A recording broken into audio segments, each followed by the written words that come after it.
सुप्रभात छात्रों, मैं आपकी हिंदी की अध्यापिका प्रेमचंद मेमोरियल पब्लिक स्कूल से।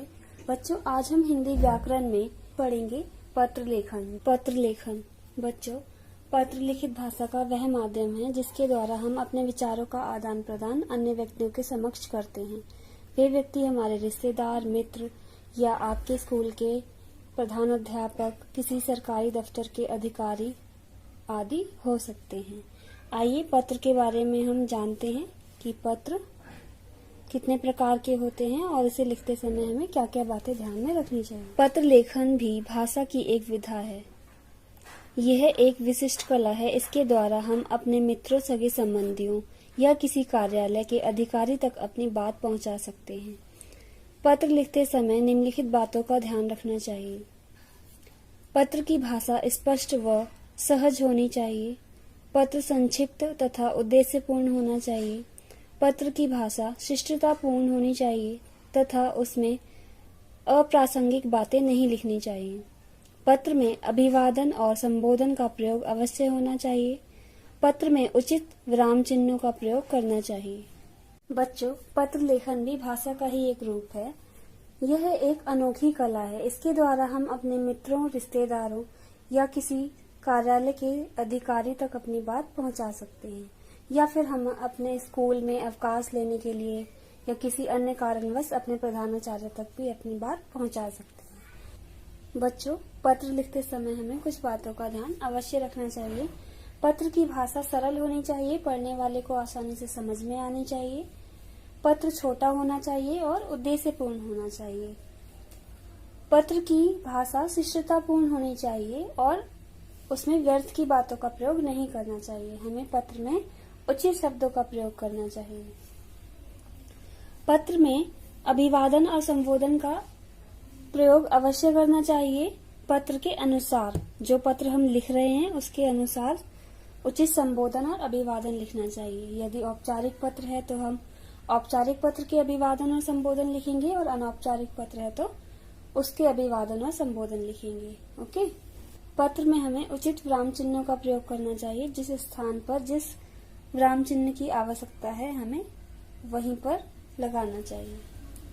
पत्र के प्रकार। पत्र के दो प्रकार होते हैं। पहला औपचारिक पत्र, दूसरा अनौपचारिक पत्र।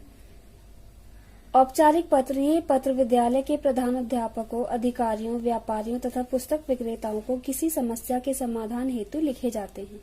दूसरा अनौपचारिक पत्र, ये पत्र अपने रिश्तेदारों, मित्रों, सगे संबंधियों आदि को अपने संदेश देने हेतु लिखे जाते हैं। ये आत्मीयता का बोध कराते हैं। बच्चों, पत्र दो प्रकार के होते हैं, औपचारिक और अनौपचारिक। औपचारिक पत्र वे होते हैं जो आप अपने स्कूल में प्रिंसिपल सर या मैम को लिखते हैं या किसी सरकारी दफ्तर के अधिकारी, व्यापारियों, पुस्तक विक्रेताओं या संपादक आदि को किसी समस्या के समाधान हेतु लिखते हैं। अनौपचारिक पत्र वे होते हैं जो आप अपने रिश्तेदारों, मित्रों, सगे संबंधियों आदि को अपने संदेश देने हेतु लिखते हैं, जैसे बधाई पत्र या फिर उनको निमंत्रण देने के लिए या उनकी कुशलता जानने के लिए लिखते हैं। ये पत्र हमें आत्मीयता का बोध कराते हैं, अर्थात अपनेपन का एहसास कराते हैं और हमारे संबंधों को मधुर रखते हैं। औपचारिक पत्र का प्रारूप है। आइए जानते हैं कि आप अपने विद्यालय के प्रधानाचार्य जी को औपचारिक पत्र किस प्रकार लिख सकते हैं। सबसे पहले आप लिखेंगे सेवा में, उसके बाद अल्पविराम लगाएंगे। अगली लाइन से हम लिखेंगे यहाँ पर प्रधानाचार्य जी या प्रधानाचार्य जी। यदि प्रिंसिपल सर हैं तो आप लिखेंगे प्रधानाचार्य जी और प्रिंसिपल मैडम हैं तो आप लिखेंगे प्रधानाचार्य जी। उसके बाद आप अगली लाइन से विद्यालय का पता एवं नाम लिखेंगे। सबसे पहले आप अपने विद्यालय का नाम लिखेंगे। हमारे विद्यालय का नाम है प्रेमचंद मेमोरियल पब्लिक स्कूल। आप यहाँ लिखेंगे। उसके बाद अपने स्कूल का पता लिखेंगे। फिर तीसरी लाइन में हम लिखेंगे जिस तिथि में हम पत्र लिख रहे हैं वही तिथि हम यहाँ पर लिखेंगे। ठीक। उसके बाद हम नेक्स्ट लाइन से यहाँ से सेवा में के नीचे इस लाइन से यहाँ पर आकर लिखेंगे विषय। विषय में हम लिखते हैं कि जिस कारण से हम पत्र लिख रहे हैं उसकी मुख्य लाइन हम यहाँ पर लिखते हैं, जिससे पत्र का पता चलता है कि उसमें क्या लिखा गया है। विषय लिखना आवश्यक इसलिए भी होता है, यदि आप किसी अधिकारी को या प्रिंसिपल सर या मैडम को जब पत्र लिखते हैं, उनके पास आपका पूरा पत्र पढ़ने का समय ना हो, तो वे विषय पढ़कर पत्र का पता लगा सकते हैं कि पत्र किस विषय पर लिखा गया है। उसके बाद हम संबोधन लिखते हैं। संबोधन में हम महोदय, श्रीमान जी, महोदया, श्रीमती जी लिखते हैं। अगर प्रिंसिपल सर हैं तो आप महोदय या श्रीमान जी लिख सकते हैं, और प्रिंसिपल मैडम हैं तो आप महोदया या श्रीमती जी लिख सकते हैं। इन दोनों में से कोई एक और इन दोनों में से कोई एक। उसके बाद हम लिखते हैं पत्र की मुख्य विषय वस्तु। संबोधन के पश्चात अल्पविराम लगाते हैं और उसके बाद हम अगली लाइन से उसी के नीचे से यहाँ से लिखते हैं जहाँ पर संबोधन समाप्त होता है। जैसे मान लीजिए यहाँ पर समाप्त हुआ तो यहाँ पे अल्पविराम लगाएंगे और उसी के नीचे से ही लिखेंगे। ओके।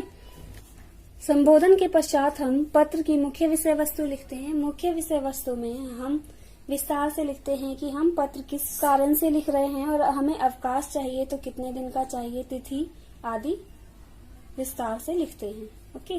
पत्र के विषय वस्तु के पश्चात हम लिखते हैं समापन। समापन के बाद लिखते हैं धन्यवाद। धन्यवाद व्यक्त करते हैं। उसके पश्चात आप लिखेंगे आपका आज्ञाकारी शिष्य या आपकी आज्ञाकारिणी शिष्य। यदि आप छात्र हैं तो आप लिखेंगे आपका आज्ञाकारी शिष्य, और आप छात्रा हैं तो आप लिखेंगी आपकी आज्ञाकारिणी शिष्या। उसके पश्चात आप अपना नाम, कक्षा और अनुक्रमांक लिखेंगे। बच्चों, ये आपका औपचारिक पत्र का प्रारूप था। आप अच्छी तरह से समझ चुके हैं कि औपचारिक पत्र हमें किस प्रकार लिखना चाहिए। बच्चों, अभी हमने औपचारिक पत्र का प्रारूप समझा है कि हमें औपचारिक पत्र कैसे लिखना होता है। उसी के आधार पर मैंने ये औपचारिक पत्र लिखा है। आइए इसको पढ़ते हैं। सबसे पहले मैंने लिखा है सेवा में, उसके बाद अल्पविराम लगाया। उसके बाद अगली लाइन से मैंने लिखा है प्रधानाचार्य जी। प्रधानाचार्य जी मैंने इसलिए लिखा है क्योंकि आपके स्कूल में प्रिंसिपल मैडम जी हैं। ओके। उसके बाद मैंने आपके स्कूल का नाम लिखा है यहाँ पर, प्रेमचंद मेमोरियल पब्लिक स्कूल। अल्पविराम लगाया है। अगली लाइन से मैंने लिखा है आपके स्कूल का पता, खोड़ा कॉलोनी, उत्तर प्रदेश। अल्पविराम लगाया। फिर उसके बाद गाजियाबाद अगली लाइन से लिखा है। उसके पश्चात मैंने लगाया है पूर्ण विराम। स्कूल का पता लिखने के बाद हम अगली लाइन से लिखेंगे दिनांक। जिस दिनांक में हम पत्र लिख रहे हैं वही दिनांक हम यहाँ पर लिखेंगे। ओके। उसके बाद अगली लाइन से हम विषय लिखेंगे, आधे दिन की छुट्टी के लिए प्रार्थना पत्र।